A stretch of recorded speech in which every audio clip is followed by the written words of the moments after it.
Narcotraficantes de alto perfil en la política hondureña han sido enjuiciados en cortes estadounidenses en los últimos años. Pero eso no ha cambiado la percepción de la ciudadanía hondureña con respecto al problema del narcotráfico como uno de los que menos le quita el sueño. Por el contrario, existe cierta añoranza, no solamente por su retorno al país, sino también por un posible retorno al poder. Honduras estaría enviando posiblemente a sus últimos ciudadanos extraditados hacia los Estados Unidos en este mes de febrero de 2025, marcando el final de un capítulo crucial en su historia reciente. El acuerdo de extradición firmado por ambos países hace mucho tiempo, pero habilitado en el gobierno de Porfirio Lobo Sosa, está a punto de llegar a su fin después de la decisión de la presidenta Xiomara Castro de denunciarlo para inhabilitarlo. Esto a pesar de que el tratado de extradición alcanzó su momento más simbólico en su propia elección en 2021, cuando la población votó por un cambio, motivada en gran medida por la extradición del expresidente Juan Orlando Hernández. La decisión de la presidenta de dar por terminado el acuerdo de extradición el pasado 28 de agosto de 2024, después de que conocimos unos videos en los que se ve a personas de su partido negociando con narcotraficantes, pone fin a un ciclo de juicios que destaparon los mecanismos de una narcocleptocracia que ha dominado Honduras en los últimos 25 años. Estos procesos judiciales estuvieron marcados por acusaciones de narcotráfico, política corrupta y testimonios reveladores que sacaron a la luz el funcionamiento interno de este sistema. Frente a la nueva era que se viene en materia de justicia, la población hondureña que busca sobrevivir a diario le ha restado importancia al problema del narcotráfico. Y por el contrario, hasta parece añorar los tiempos en los que la narcofilantropía o la narcopolítica le resolvían los problemas diarios. Un ejemplo de esto fue la celebración por la liberación de Chande Ardón, un exalcalde y narcotraficante, testigo clave en el caso en contra de Juan Orlando Hernández. El pasado 13 de enero, Chande Ardón, el exalcalde narcotraficante del Paraíso Copán en Honduras, recibió una sentencia de tiempo servido, más 10 años de residencia vigilada por parte de la Corte del Distrito Sur de Nueva York. Ese mismo día, el pequeño pueblo en el que él no solamente construyó un enorme edificio municipal con la intención de ser una réplica del Capitolio de Washington, sino también un imperio criminal y violento, reventó en felicidad por la liberación de su cacique. Otro ejemplo es también la añoranza de mucha gente en el occidente de Honduras por el retorno de algunos miembros de la familia Valle, que también fueron liberados tras ser enjuiciados por narcotráfico en la Corte del Distrito Este de Virginia en Estados Unidos. O el recuerdo de los cachiros, como los señores que daban trabajo en sus empresas y hasta celebraban el Día de la Madre en los barrios pobres de Tocoa en el norte de Honduras. Y esto no se trata solo de anécdotas, también hay datos que lo confirman.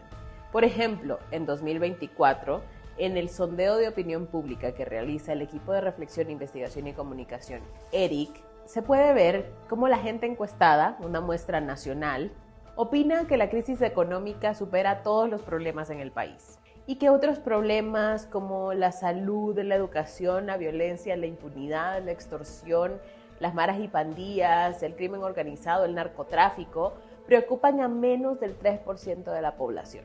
El caso de Amílcar Alexander Ardón, Chande Ardón, es uno típico para explicar esta visión del impacto del narcotráfico y la narcopolítica en la sociedad. Su historia es la de alguien que se superó en su comunidad, un muchacho trabajador que se superó y trajo cosas nuevas al pueblo que antes no habían. Como cuando a Macondo llegaron las maravillas de los gitanos. Había de recordar aquella tarde remota. Imagínense ver llegar a un pueblo empobrecido una bazuca, por ejemplo, o ver construido en el centro de ese pueblo un enorme edificio con grandes columnas y un helipuerto. Y que todo esto fue posible gracias a un muchachito del pueblo. Ardón contó en el juicio en contra del expresidente Juan Orlando Hernández que tuvo su primer impulso asesino cuando apenas era un adolescente y le tocó vengar a su familia por el asesinato de su hermano. Esto en Honduras, tomarse la justicia por la propia mano, se ve como un acto de honor. En uno de los países más impunes de la región, 90% de impunidad, dicen algunas cifras, la única otra opción sería la resignación cristiana. También pasó con los líderes del cártel de los Valle, que fueron enjuiciados en Estados Unidos entre 2003 y 2016. Algunos ya fueron liberados y retornados a Honduras, donde nadie los persigue, y donde además sus bienes los esperaron intactos. Pasó también con los cachiros, los de la UAN, que algunos recuerdan con nostalgia, y que cuando se entregaron a la justicia gringa ante su inminente extradición, provocaron que mucha gente saliera a las calles también exigiendo su liberación, porque sus empresas daban empleo. Pasa también ahora cuando más de alguna persona dice que Juan Orlando Hernández no era tan malo como el gobierno actual, aunque esté preso en Estados Unidos por hacer funcionar un estado de protección criminal. Y ven en su esposa una candidata presidencial ideal para la próxima contienda electoral. El hecho de que la administración de Castro, el gobierno del cambio y la transformación, terminara también salpicado por involucramientos con el narco, además acabara con el tratado de extradición, genera en la población hondureña una especie de resignación. De nuevo, el malo que a veces hace algo es mejor que el malo que no hace obras. Y así transcurre la democracia en Honduras, que en este 2025 va a elecciones. Los caciques que operan con las mismas artimañas clientelistas, con la misma maquinaria aceitada, en la función conveniente entre crimen y política. Es tan perversa la dinámica de impunidad de la que se alimenta la política hondureña, que en estos momentos la precandidata presidencial por el Partido Nacional, Ana García de Hernández, esposa de Juan Orlando Hernández, preso por narcotráfico, ha dicho que su esposo es un prisionero de guerra y que es una víctima del lawfare internacional. Lo ha dicho en medios de comunicación nacional, pero también recientemente lo dijo en el programa de Matt Gaetz, un ex representante republicano en el Congreso de los Estados Unidos, quien por poco queda al frente del Departamento de Justicia de ese país tras el triunfo de Donald Trump.